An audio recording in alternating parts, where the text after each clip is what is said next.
बाटोबाट हेर्दै हुनुहुन्छ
यता हेर्नु त मलाई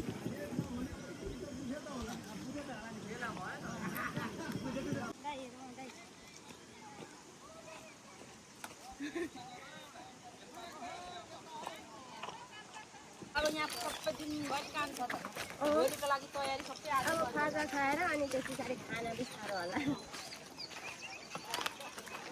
सिकारी पूजा भोलि पनि यही लाग्ने हो ए भोलि चाहिँ कहाँ नाच्नु पर्ने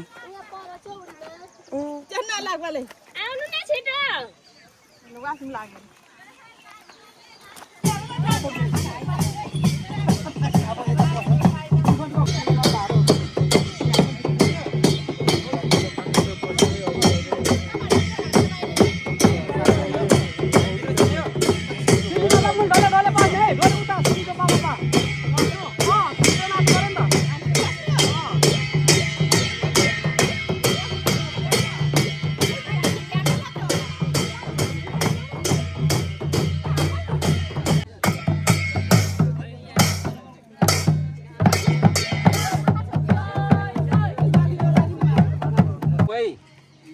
सोही अब बालो लाउँदै सोही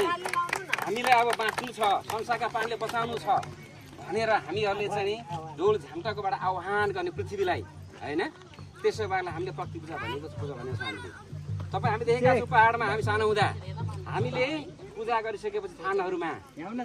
कति महिना चाहिँ 5-7 महिना पानी नपरेको पनि हाम्रो वचन सुनेर चाहिँ त्यति